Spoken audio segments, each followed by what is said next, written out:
आप सभी को सादर अभिवादन। पिछले वीडियो में हम लोगों ने पढ़ा था कि खनन प्रक्रिया में सरकार की नीति क्या होती है। आज हम पढ़ेंगे कि खनन प्रक्रिया का प्रभाव क्या होता है। तो खनन प्रक्रिया में खास करके जब निजीकरण कर दिया गया तो इसके प्रभाव जो है हम देख सकते हैं, जिसमें समस्याएं ही हमको ज़्यादा दिखाई देती हैं। दुष्प्रभाव ही हम कह सकते हैं। भले ही एक ओर तो देश को आर्थिक लाभ प्राप्त होता है, लेकिन दूसरी ओर कुछ दुष्प्रभाव भी यहाँ पर दिखाई देता है। इसमें कौन कौन सी समस्या या प्रभाव जो है भारत देश के समक्ष आई और ये चिंताजनक क्यों है, इसको हम इस वीडियो में पढ़ते हैं। भारत में खनिज उत्खनन का पहला प्रभाव ये है कि सकल घरेलू उत्पादन में खनन का हिस्सा 2000 में 3% था। इसको समझिए, सकल घरेलू उत्पादन क्या है, इसको मैं विकास की समझ पाठ में पढ़ा चुकी हूँ, आप मेरा पिछले वीडियो देख सकते हैं।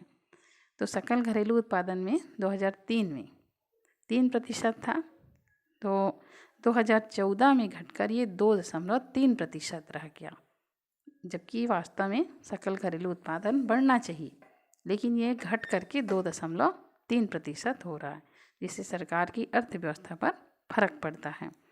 फिर जितने लोगों को रोजगार मिला वह 14 वर्षों में स्थिर है।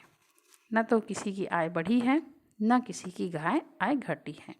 जबकि जब उत्खनन हो रहा है खनिज का तो लोगों की आय बढ़नी चाहिए, रोजगार बढ़ना चाहिए, लेकिन ऐसा नहीं हो रहा है। रोजगार जो है स्थिर है। दूसरी ओर दूसरी समस्या ये है कि खनन द्वारा उत्पादन बढ़ा है, यानी लगातार उत्पादन जो है किया जा रहा है, मगर इससे राज्य का आय नहीं बढ़ पाया है।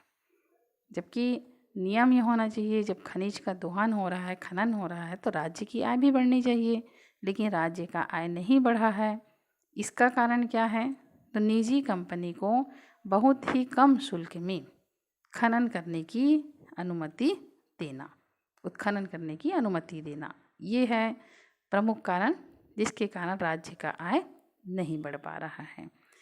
तीसरी समस्या ये हो रही है कि निजी कंपनी जो है खनिज का उत्खनन तो कर देती है, लेकिन बिना किसी भरपाई के उस जगह को वैसे ही खुला छोड़ देती है, जिसमें आज भी सैकड़ों ऐसे कई खदान हैं जो कि बंद पड़े हैं और पर्यावरण के विनाश की कहानी बयां कर रहे हैं। यानी कहीं कहीं जहाँ पहले जंगल हुआ करता था, उसको काट के नीचे से खनिज संपदा निकाल लिया गया है और उसको वैसे ही छोड़ दिया गया है। तो ये विनाश की कहानी बता रहा है। सीधा सीधा पेड़ पौधे जंगल से जुड़ा हुआ हमारा पर्यावरण, तो पर्यावरण की विनाश की ये कहानी अपने आप में बयां कर रहे हैं। तो ये 3 समस्या आ रही है। अब हम ये देखते हैं कि खनन के साथ साथ जो पर्यावरण को नुकसान पहुंचता है, तो ये पर्यावरण का संरक्षण कैसे हो। निजी कंपनी अपने फायदे के लिए उत्खनन करती है। अपने फायदे का उत्खनन करने के बाद वो खदान का ज्यों का त्यों छोड़ देती है। पर्यावरण की सुरक्षा के लिए वो कोई भी पैसे खर्च करना नहीं चाहती है। तो निजी कंपनी को उत्खनन करने के साथ साथ ये पर्यावरण की सुरक्षा कैसे करें, इनको किस प्रकार से बाध्य किया जाए, इसके लिए अभी तक कोई ठोस नियम कानून नहीं बना है। हालांकि इस पर चर्चा चल रही है। अब नियम कानून जब बनेगा तो हो सकता है कि इस समस्या से निजात मिल जाए, लेकिन अभी तक कोई ठोस नियम नहीं बन पाया है।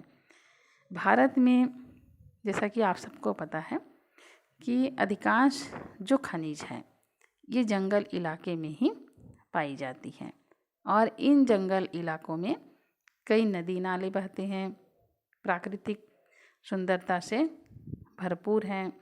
इन स्थानों पर जनजाति के लोग निवास करते हैं, जिनकी अपनी अलग सभ्यता और संस्कृति है। खनन के कारण जंगल जो है नष्ट हो रहे हैं। 1981 में जब आंकड़ा जुटाया गया तो भारत में अब तक 18 1,86,000 हेक्टेयर जो है ये जंगल नष्ट हो गए हैं। खनन के लिए ही इसको नष्ट कर दिया गया है। तो इसके अलावा खनन और खनिजों की धुलाई के लिए, इन्हें खनन और खनिजों की धुलाई के लिए वहाँ उपलब्ध जल स्रोतों का प्रयोग हो रहा है। तो इससे क्या है, जल प्रदूषण भी बहुत ज़्यादा बढ़ रहा है। खनन से पर्यावरण भी प्रदूषित हो रहा है। वहाँ रहने वाले लोगों की आजीविका भी खतरे में पड़ गई है, क्योंकि इन लोगों का आजीविका जंगल में जो प्राप्त फल है, चार, आंवला, बहेरा, हर्रा, ये सबसे ये चलाते थे अपने आजीविका। तो ये सब अब पेड़ कट रहे हैं, तो ये चीज़ भी नहीं बच पा रहे हैं। तो इससे इनकी आजीविका भी खतरे में पड़ रही है। हालांकि कानून ये बनाया गया है कि यदि कहीं पर उत्खनन किया जा रहा है तो उस क्षेत्र के रहने वाले जो जंगली लोग हैं, आदिवासी लोग हैं, उनकी अनुमति लेनी आवश्यक है।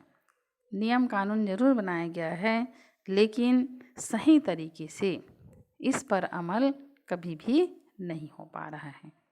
और इसी क्रम में जैसे हम नियमगिरी का आंदोलन जो है पढ़ चुके हैं, तो जितनी सुविधा इन जंगल के क्षेत्र में, मतलब जितने ज़्यादा खनिज हैं, लेकिन इन खनिजों का उपयोग और लाभ केवल जो है निजी कंपनी को प्राप्त हो रहा है, और जो वहाँ की जनजाति हैं इनको किसी भी प्रकार की सुविधा प्राप्त या लाभ प्राप्त नहीं हो पा रहा है। इन्हें ज़मीन उनकी है, पर्यावरण का दुख वो झेल रहे हैं, लेकिन आर्थिक लाभ उनको किसी भी प्रकार का नहीं मिल पा रहा है। तो इसके लिए क्या करना चाहिए?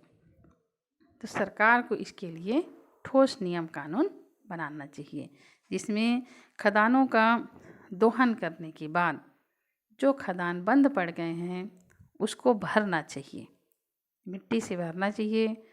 ऊपर मिट्टी भर के वहाँ पर पेड़ पौधे लगाना चाहिए, ताकि फिर वहाँ पर जंगल हो सके और फिर वहाँ पर्यावरण जो है सुरक्षित रह सके। इन्हें खदान को खुला नहीं छोड़ना चाहिए, ये इनका पहला दायित्व है। या तो फिर उस स्थान पर मिट्टी भर के खेती भी किया जा सकता है, ताकि लोगों को आजीविका भी मिल सके, पर्यावरण भी कुछ हद तक खेती करने से पर्यावरण भी कुछ हद तक जैसे संरक्षित किया जा सके। फिर खदानी क्षेत्र की जो ऊपरी मिट्टी है, इसकी परत जो है, इसको खनन के पश्चात वनीकरण के लिए अत्यंत आवश्यक है। यानी जो ऊपरी मिट्टी है, खनन किया जाता है तो ऊपरी मिट्टी उसको डाल करके वन वहाँ पर लगाना चाहिए, वृक्षारोपण करना चाहिए। यानी दो काम किया जा सकता है, पहला खेती किया जा सकता है मिट्टी भर के, और दूसरा जो है वृक्षारोपण करके वहाँ पर घने वन फिर बसाए जा सकते हैं।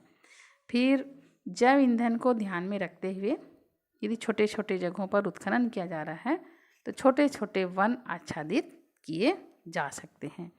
ये सब क्या है, पारिस्थितिकी के संतुलन के लिए भी उपयोगी है। विज्ञान में आप लोग इसको पढ़ते होंगे, क्योंकि जब तक प्रकृति संतुलित विकास नहीं करेगा, किसी एक का विकास होगा, जंगल के जीव जंतु ये सब मारे जाएंगे, नष्ट हो जाएंगे, तो इससे कभी भी संतुलन नहीं बन पाएगा।